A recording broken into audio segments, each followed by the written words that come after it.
There's a work of art in the sky this summer, the most colorful airship you've ever seen. The tower's surface area is 3 times the size of the Sistine Chapel ceiling and is 14 feet taller than the Statue of Liberty. Carl's got a cool-looking car this weekend. Yeah, it looks like all the Sharpie colors. Look at that airplane. We just gave a presentation to a national conference on art and therapy at Stanford University. If you fly in or out of Long Beach Airport, take a look at this colorful artwork because it'll be hanging on the control tower. Painting the Eiffel Tower in Paris and the Great Wall in China are among your ambitions. Has this been approved? There's several projects that we'll be working in New York. Mr. Bloomberg, I don't know if you've seen the cabs in New York, so approve of this because this is a really big deal. Think of this as a great opportunity to give thousands of kids, many of them sick and disabled, the thrill and pride of creating something that will travel the city streets and be seen by millions. We saw just how powerful a concept this could be when the artists Christo and Jean-Claude transformed another one of our most famous icons, Central Park. Taxi cabs in the city may soon be shedding at least some of their yellow tint thanks to one of the most ambitious art projects New York has ever seen. This witness says that there were flowers painted on the taxi. We're celebrating 100 years of New York taxis. Kids are painting hoods, roofs, and trunks. The project is actually the brainchild of brothers Ed and Bernie Massey, founders of the nonprofit Portraits of Hope. And it's half public art, half social issue education. Portraits of Hope is a nonprofit that works with thousands of kids and volunteers to transform cityscapes. Opening the NASDAQ, representatives from Portraits of Hope. Thousands of New York yellow cabs have become mobile museums. Now, if you're looking around right here outside of the CNN studios, you may notice something interesting about the taxis today. Flower power has taken over New York's taxis. We bring kids out of isolation, children coming from burn trauma recovery, orthopedic surgeons, and they're really contributing so the whole world gets to see something magnificent. Many of these kids have been through a tremendous experience, and we can see the pride as to what they're doing. I like to help out my community a lot. I'm very, very proud to have this artwork displayed at my cab.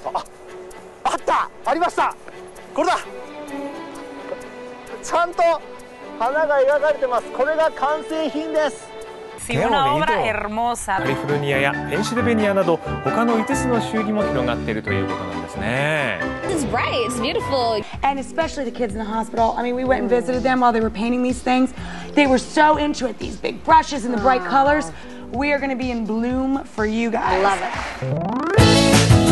Lifeguard towers at LA County beaches will soon be getting a fresh coat of paint. Malibu to the Palos Verdes Peninsula. We're going to see these repainted lifeguard stations all up and down the coast this summer. That brings together kids and corporations like Ford. Everybody gets involved.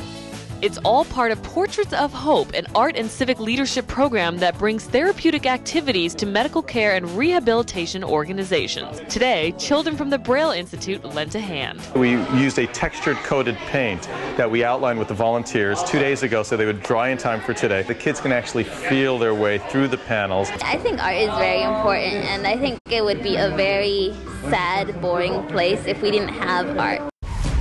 Tonight on The Bachelor. We're going to be painting murals with them today, and these murals are going to go up on the lifeguard stands in Los Angeles.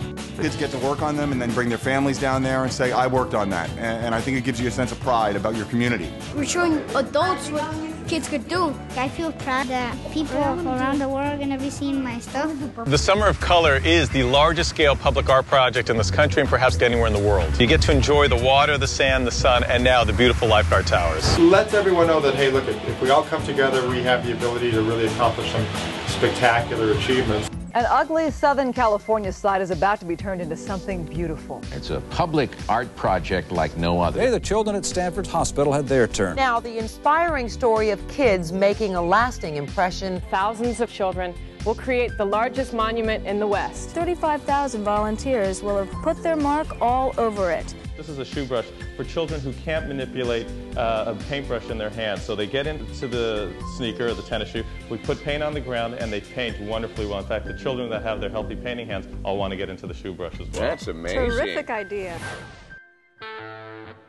This historic undertaking was painted by thousands of children battling cancer, blood disorders, heart ailments, burn trauma, chronic illness, and other serious conditions from hospitals all around the United States.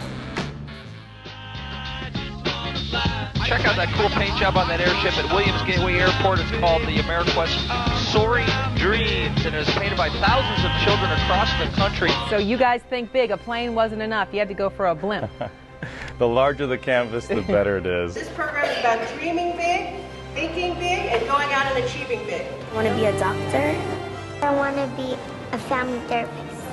Big hopes from little kids, all inspired by a display of dreams cast in red, blue, and green.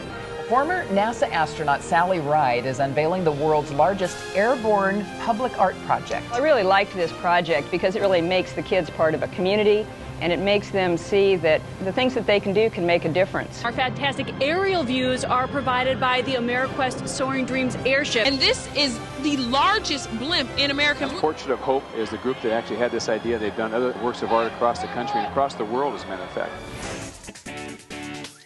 And here comes Biffle. What color is that car? You name it, it's on there. And Carl Edwards made a visit to Tennessee High today. He talked about current events and government issues. Edwards will race a special Portrait of Hope car at Bristol's Bush Race. Portraits of Hope involves more than just painting.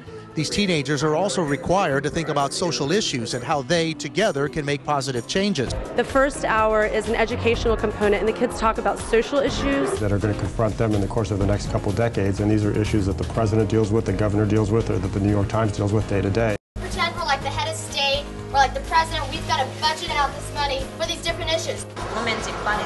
Healthcare. National security. I think it's good to help elders. I chose education because not a lot of people in my family went to college, and I want to be one of the first. Our next big initiative we hope to do is a project in space as a way to promote science education in schools throughout the country and throughout the world and get some of the kids' artworks up in the heavens. So head to portraitsofhope.org for all the details.